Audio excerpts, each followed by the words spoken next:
A graça, a paz e a misericórdia de Deus, nosso Pai, e de Jesus Cristo estejam com todos. A Deus Pai, por meio de Jesus Cristo, seja dada a honra, a glória e o louvor, para sempre. Amém. Deus abençoe a todos. Como é de costume, a gente dá parabéns ao aniversariante da semana. Não é um tempo tão curto que a gente, não tem problema. Que Deus te abençoe. Faça todas as bênçãos a você, o milagre que você precisa, o agradecimento que você está fazendo. Que Deus esteja com você. Iremos ler uma parte da Bíblia onde Naamã, da Síria, vai até o profeta Eliseu para ser curado de lepra. Lê para mim, por favor. Eliseu enviou um mensageiro para lhe dizer: vá e lave-se 7 vezes no Rio Jordão. Sua pele será restaurada e você ficará purificado. Mas Naamã ficou indignado e saiu dizendo: eu estava certo de que ele sairia para receber-me, invocaria de pé o nome do Senhor Deus, moveria a mão sobre o lugar afetado e me curaria da lepra. Não são os rios Abana e Farfar em Damasco melhores que todas as águas de Israel? Será que não poderia lavar-me neles e ser purificado? Então foi embora dali furioso. Segundo a Reis 5, de 10 a 12. Amém. Naamã ficou decepcionado pela forma como foi recebido pelo profeta Eliseu e de como deveria fazer para receber a cura. Duas coisas, Mas por fim resolveu seguir as instruções do profeta Eliseu. A gente vai ver isso. O que faz uma pessoa que desistiu de algo mudar de atitude e voltar a caminhar? Alguém que decepciona com alguma coisa na vida, não quer mais isso. E volta a caminhar. É uma pergunta que a gente faz. Um dia eu encontrei, preparando essa mensagem aqui, eu lembrei de um sujeito que tinha feito seminário, ele era pedagogo. E tinha um problema na igreja, eu encontrei com ele e ele me disse assim: eu me arrependi de ter feito seminário. Esqueci. Eu, graças a Deus, não arrependi, não. Mas ele disse isso, eu me arrependi. Quer dizer, ele estava muito decepcionado. Então, muitas vezes a gente está decepcionado com alguma coisa. Tem gente que começa a fazer um curso, para quase no fim, não é o que ele queria, ou um comércio, alguma coisa. Então, parar de caminhar e estar decepcionado faz parte da vida. E a gente pergunta: o que faz uma pessoa desistir de parar? Mudar de atitude e voltar a ter motivação. O tema nosso é palavra de motivação. Repetindo, palavra de motivação. Como eu faço a introdução no tema, eu já respondo a questão. Mas tudo bem, nós vamos dividir em 3 tópicos. Naamã era muito respeitado e honrado pelo seu senhor. O rei da Síria deu uma carta de apresentação para Naamã levar ao rei de Israel. Então Naamã, no palavreado de hoje, era um militar, bem sucedido. Então o rei tinha muita consideração por ele. Ao ponto de dar uma carta de apresentação para levar ao rei de Israel. Então ele era muito respeitado pelo rei. A menina judia, serva da esposa de Naamã, preocupou com Naamã. Disse para sua senhora: se o meu senhor procurasse o profeta que está em Samaria, ele o curaria de lepra. Então a serva, que era escrava, preocupou com ele, não era má pessoa. Se ela fosse tratasse ela muito mal, fosse tratada mais caro, que morra. Mas é provável que até a serva dele preocupou com ele. Falou que em Samaria, em Israel, havia um profeta que o curaria da lepra. Quando Naamã estava desanimado com a atitude do profeta Eliseu e quis ir embora, os seus servos lhe disseram: meu pai, se o profeta lhe tivesse pedido alguma coisa difícil, o Senhor não faria? Quanto mais quando ele apenas lhe diz para que se lave e seja purificado. Podemos concluir que Naamã era uma pessoa boa, uma boa pessoa. Naamã era estimado pelo rei, sua serva judia e pelos seus servos. A gente vai ver que tem um punhado de gente, para ele receber esse milagre, teve um punhado de gente que colaborou. O rei, né, a sua esposa, que eu não pus, que a esposa, quando escutou da serva, interessou, falou para o Naamã, vou incluir aqui a esposa. O rei, opa, vai sim, está liberado, né, mandou uma carta. E o servo de Naamã, quando ele estava assim, a gente vai ver ainda detalhe, quando ele tinha desistido de tudo, ele foi, o servo dele animaram ele. Quer dizer, ele não era uma pessoa má. Eu tenho essa impressão. Lê para mim Provérbios. Vale mais ter um bom nome do que muitas riquezas, e o ser estimado é melhor do que a riqueza e o ouro. Provérbios 22, 1. Então, ser estimado, ser respeitado, vale mais do que riqueza. Eu lembro uma vez na cidade interior, tinha um sujeito que ficou muito rico, mas a maneira como ele ficou rico não foi bom. A pessoa não tinha muita consideração por ele. Mas a pessoa que é estimada é muito importante. Então, Naamã, poderíamos dizer que ela era uma pessoa estimada, uma pessoa amada, querida. Isso é muito bom. Agora vamos falar a questão do mito. Palavra que a gente tem visto aí ultimamente, né? Mito. O rei de Israel ficou preocupado, mas o profeta Eliseu disse: envia o homem a mim, e ele será e saberá que há profeta em Israel. Então, eu não pus aqui detalhe, vou explicar. O rei de Israel ficou muito preocupado, porque quando enviou Naamã, enviou para o rei de Israel, não para o profeta Eliseu. E o rei de Israel ficou preocupado, falou: mas eu não curo ninguém. Isso é pretexto para arrumar guerra, para arrumar confusão. Aí o profeta Eliseu diz assim: envia Naamã para mim aqui, que ele vai saber que aqui em Israel tem profeta. Samaria, né, o local. Ele lhes enviou um mensageiro para lhe dizer: vá e lave-se 7 vezes no Rio Jordão, sua pele será restaurada e você ficará purificado. O profeta Eliseu nem sequer o recebeu pessoalmente.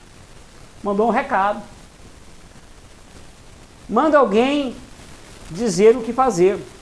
Naamã ficou indignado e saiu dizendo: eu estava certo de que ele sairia para receber-me. Vamos ver que é um mito aí. Então, qual o primeiro conceito que ele tinha?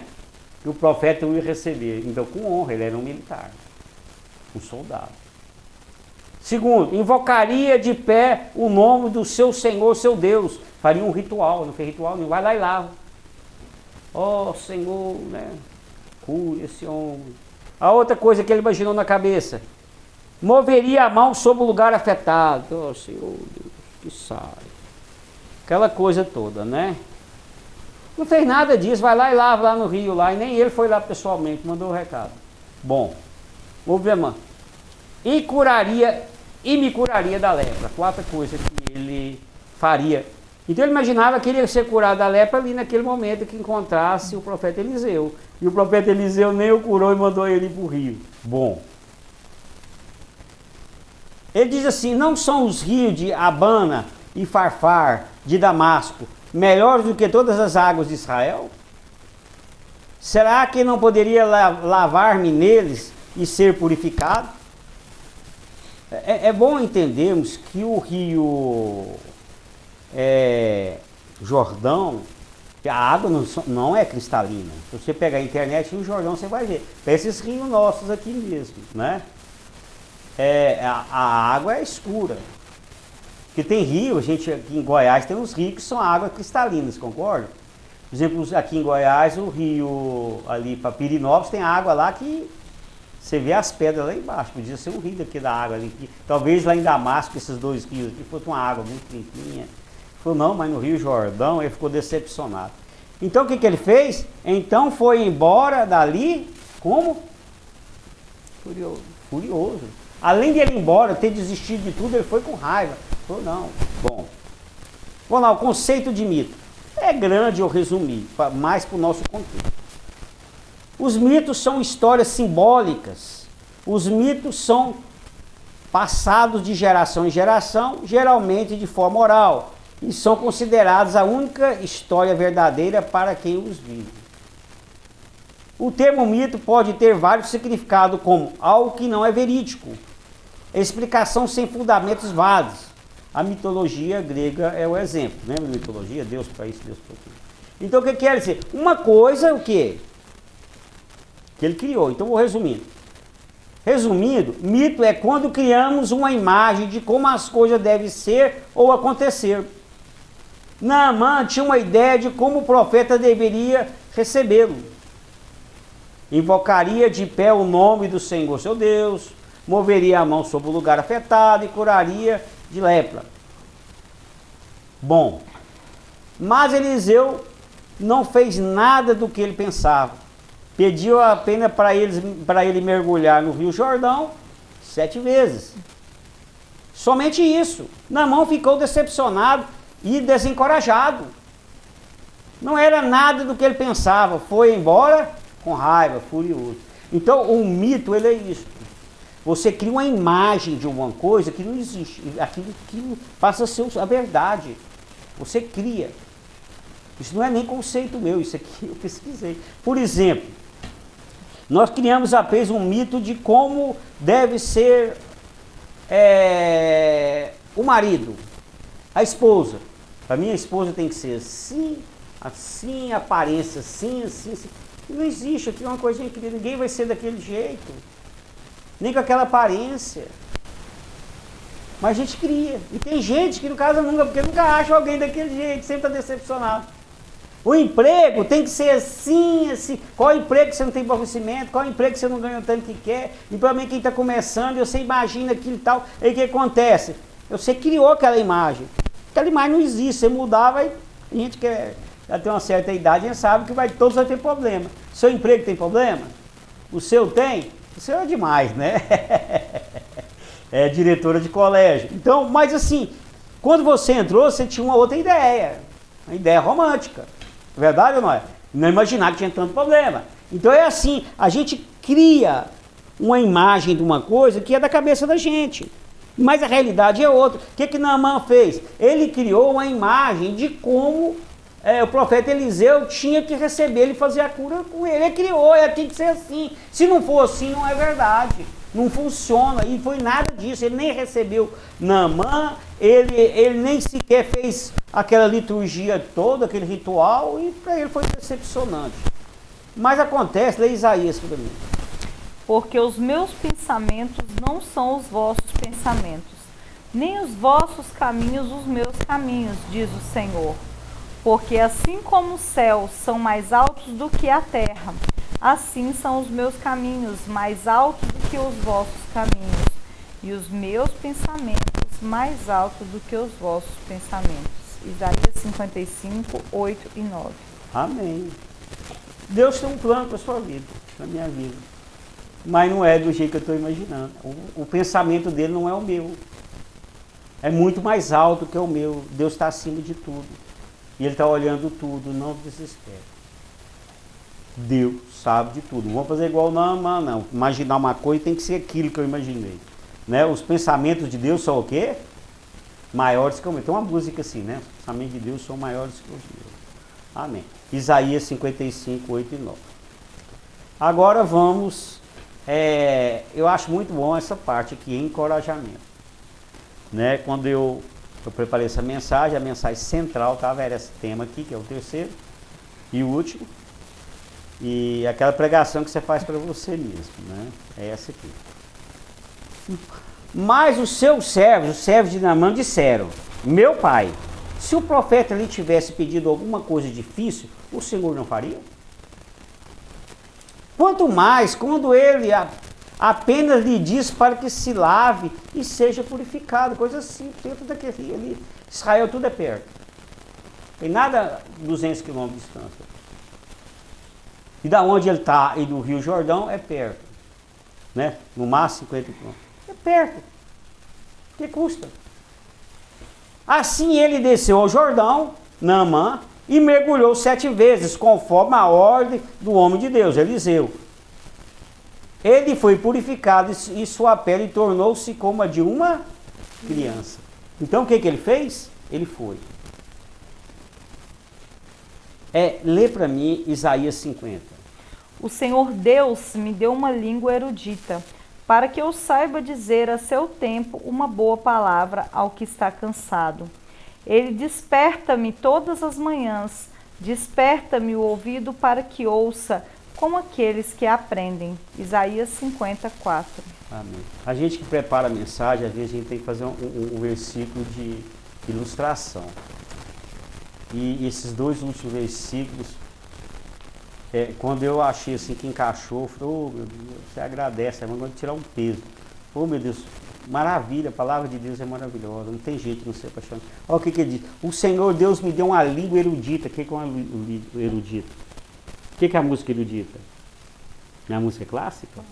Clássico é uma coisa, erudita é outra. Erudita é que é as mais antigas que a gente fala. Clássico pode ser da MPB, outra coisa. Erudita é uma coisa nobre. Uma coisa, como diz o outro na língua nossa chique, alguém de classe. Então me deu uma lua com alguém de um rei, para que eu saiba dizer a seu tempo, no tempo certo, uma boa palavra ao que está cansado. É o que tem faltado. A gente só tem escutado coisas para nos maldizer e nos maltratar. Deus deu uma boca erudita para os servos de Naamã. Os servos encorajaram Naamã a seguir a instrução do profeta Eliseu. Temos que ter a atitude de encorajar e não desanimar. Ele falou que ele era estimado. Então o que ele disse? Quando Naamã já estava desesperado, vamos embora. Falou, para que você andou tanto? O que custa? O que custa? Essa palavra salvou a vida de Naamã, dos seus servos. Porque já estava decidido ir embora. Então, às vezes, você tem um projeto e você já está desanimado. Você falou, não quero mais. Não tem jeito, ninguém muda a ideia. Alguém chega e fala assim, parar para quê? Você já andou tanto. O que custa? Mais um pouquinho. Mais um pouco. É isso que nós precisamos. Que Deus nos dê essa força, que alguém que chegue na nossa vida e dê essa coragem para a gente, que nos anima nas horas do desânimo, como foi o servo de Naamã. Lê a conclusão para mim. Uma palavra de motivação faz uma pessoa que desistiu de algo mudar de atitude e voltar a caminhar. Foi o que aconteceu com Naamã. Palavras o quê? Motivadoras, né? O tema, até esqueci, né? Palavras motivadoras, né? Agora eu vou fazer eu resolvi a reflexão, fazer ela diferente. Eu vou fazer daquele, marque a coluna A ou coluna B. Eu vou fazer uma pergunta. Marca a opção que você mais ouve. Qual a opção que você mais ouve? Letra A. Palavras para você não desistir e seguir em frente. Você ouve mais isso? Ou você ouve a B? Palavra para você desistir e parar. Qual que você mais ouve? Qual que eu ouço mais? Pare. Ou não, siga. Qual que a gente ouve mais das pessoas? Eu garanto que as pessoas que te amam, se é uma coisa boa que você está fazendo, ela vai dizer, siga. Se for ruim, ela vai falar, pare. Mas quem nem está aí para você, vai dizer, não faz diferença para ela se você parou ou não. Ou para o lado bom ou não. Mas quem te ama sempre vai levar uma palavra de conforto para você. Uma palavra de ânimo. Vamos falar a oração repetida? Pai amado. Pai amado. Me dê palavras de motivação. Me dê palavras de motivação. Para seguir a Jesus. Para seguir a Jesus. E não desistir de tudo. E não desistir de tudo. E seguir em frente. E seguir em frente. Em nome de Jesus. Em nome de Jesus. Amém. Aconteceu um episódio com Jesus, a gente até falou esses dias, muito parecido com o de Naamã. Leia para mim João 6, 66. Desde então, muitos dos seus discípulos tornaram para trás e já não andavam com ele. João 6, 66. Muitas pessoas abandonaram Jesus, deixando de segui-lo, ficaram desiludidos, decepcionados com Jesus. Era servo, Não é o que a gente pensava, não. Não era o que eles pensavam. Pensava somente em milagres e pão. Não era isso? Bom demais, vou sarar das doenças, ainda me dá pão de graça, é isso, né? O Messias que eu quero. O mesmo aconteceu com Naamã. Não, eu pensava só em milagres e pão. Tinha cada um de carregar a sua cruz, que Jesus falou, negar a si mesmo e sofrer perseguições. Jesus falou essas palavras ou não? Enquanto Jesus falou, abandone os seus próprios desejos e carregue a sua cruz, negue-se a si mesmo, sofra perseguições. Quando caiu esse discurso, não é o que nós queremos. Eu tenho meus projetos, não vou desfazer deles não, para seguir o Messias. Mas Jesus exigiu isso. O mesmo aconteceu com Naamã. Ele tinha uma ideia de que seria bem recebido e de como seria o ritual de purificação. Não foi nada do que ele imaginou. Onde já se viu mergulhar no Rio Jordão 7 vezes?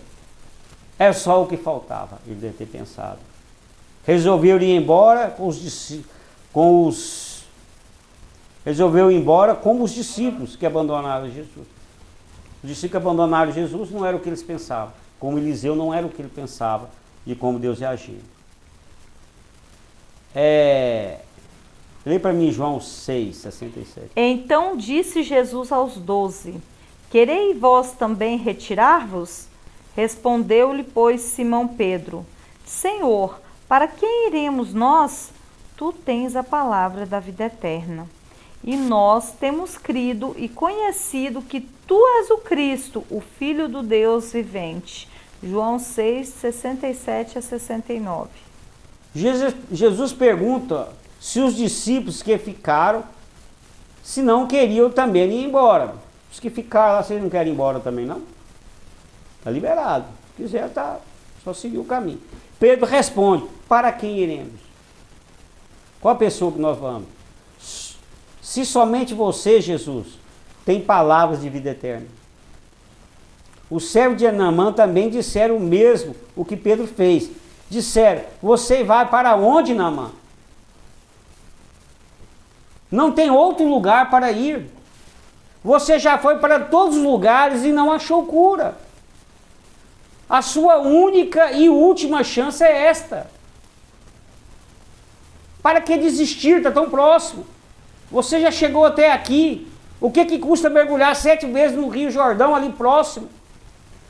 Se o profeta te pedisse algo mais difícil, você não faria? Naamã resolveu ficar e fazer o que o profeta Eliseu lhe pediu. E foi curado. Pedro resolveu também ficar e fazer o que Jesus ordenou. Faça como Naamã e Pedro. Fique e faça a vontade de Deus. E seja curado da alma e do corpo. Aceite Jesus em seu coração. Nós não temos aonde ir. A única esperança que nós temos é Jesus. A vida é muito curta. Aqui é tudo muito rápido. Eu estava conversando hoje com um sujeito contando um caso lá do meu emprego, não de um parente meu, falando de alguma coisa, de uma pessoa, e os dois já partiram. E aquilo me fez refletir: o sujeito falou isso, né? Ele trabalhava com política e tinha um sujeito lá que fez alguma coisa, e ele falou: o sujeito fez isso. Aí eu estava lembrando isso hoje, contando para o sujeito, e os dois já partiram. Daqui uns dias mais novo vai falar: meu avô fez isso, minha avó fez isso. Cadê eles? Partiram. Mas não vamos lembrar muito isso não, que a gente fica um pouco deprimido. Quantos que você conhece já partiram? Nós vamos para onde? Aonde tem vida eterna? Só com Jesus. O mundo só oferece aqui. Aqui passa. Aceite Jesus. Lê para mim Provérbios. A ansiedade no coração deixa o homem abatido, mas uma boa palavra o alegra. Provérbios 12, 25. Deixe de ansiedade. O que é ansiedade? Eu vi esse conceito de ansiedade, gosto muito e depois não li mais isso. Explica tudo. A melhor explicação para ansiedade grave: excesso de preocupação. Você tem que preocupar. Entendeu? Fala: não, hoje eu vou trabalhar. Não vou. Gente que não tem compromisso, não é isso não. Mas excesso. Entendeu? Será que o ônibus vai quebrar? Será que o carro não vai furar o pneu? Aí já é excesso de preocupação, isso é ansiedade. Deixe de preocupação. Como os servos de Naamã tiveram uma palavra de encorajamento para ele, o Senhor Deus tem uma palavra boa para você, uma palavra de esperança, uma palavra de encorajamento. Não pare, siga em frente, creia, tenha fé, ponha diante de Deus o seu problema. Ore, confie, tenha fé. Quero orar por você. Então, Deus sempre vai falar essa palavra aqui. A ansiedade do coração deixa o homem abatido, mas uma boa palavra o alegra. Quantas vezes você já esteve tão desanimado? Você prestou o concurso, não passou, você montou um comércio, não deu certo. Lá no emprego você queria uma promoção, você está no mesmo cargo e trabalhando mais do que antes. Alguma coisa deu errado em alguma área da vida da gente. E você desanima e fica refletindo. Mas uma boa palavra o alegra, não, vamos tentar de novo, se não for isso, Deus abre outra porta. Te anima, vai para frente. É melhor que nós ficarmos preocupados. E essa palavra vem de Deus, vem de alguém que Deus usou. E Deus quer fazer um milagre na sua vida, Deus quer satisfazer o desejo do seu coração. Basta você ter o quê? Fé. O que é fé? Certeza daquilo que ainda vai acontecer. É um mistério. É você jogar para frente. Né? Nós convivemos café diariamente. Uma hora nós vamos falar sobre isso. Né? Que Deus abençoe. Vamos falar a oração do Pai Nosso e a bênção final. Vamos lá? Ah, não orei por você, né? Eu já estou, está faltando a coisa. Quero orar por você. Põe na presença de Deus aquilo que está te angustiando. Enquanto eu estou falando aqui, você vai pôr na presença de Deus e o seu problema, a sua dor, aquilo que está te angustiando, aquilo que precisa ser um milagre, aquilo que você já tentou mais de uma vez e não conseguiu. Você viu, você já enxergou que não for um milagre de Deus, se não for a fé, não tem como. E pelo milagre vai acontecer, seja com seu filho, com sua filha, com a sua família, ou vida financeira, ou saúde, ou relacionamento, qualquer seja o problema. Deus é o Deus do milagre. Deus tem uma boa palavra para você. Não desanime, não fique preocupado, não fique ansioso. Você vai vencer. Amém? Senhor Deus, querido Pai, vem de encontro a essa pessoa, Senhor, que está pondo o seu problema, Senhor, na tua presença. Faça um milagre nessa vida. Ô Senhor, traga esperança. Traga palavras de conforto. Ô Senhor, traga palavras, ô Senhor, que alegre o coração. Que traga esperança. Ô meu Deus, que o milagre seja feito. E o Senhor responde as orações. E que essa pessoa volte a sorrir. Que essa pessoa, Senhor, volte a ter alegria. Abençoa, Senhor, aqueles que perderam seus parentes, seus amados. Senhor, aqueles que estão nos hospitais, o Senhor, e muitas coisas tristes. O Senhor conforte. O Senhor traga esperança, Senhor, sabendo, Senhor. Muitas vezes nós sofremos, Senhor. Eu quero pôr tudo na tua presença, em nome do teu Filho Jesus. Amém? Que o Senhor nos abençoe. Ora ao Pai Nosso. Vamos lá? Oremos. Pai nosso que estás no céu, santificado seja o vosso nome. Venha a nós o vosso reino, seja feita a vossa vontade, assim na terra como no céu. O pão nosso de cada dia nos dai hoje, perdoai-nos as nossas ofensas, assim como nós perdoamos a quem nos tem ofendido. E não nos deixeis cair em tentação, mas livrai-nos do mal, porque vosso é o reino, o poder e a glória para sempre. Amém. A graça do Senhor Jesus Cristo, o amor de Deus e a comunhão do Espírito Santo sejam com todos vós. Amém. Jesus te abençoe e até a próxima, em nome de Jesus. Fique com Deus.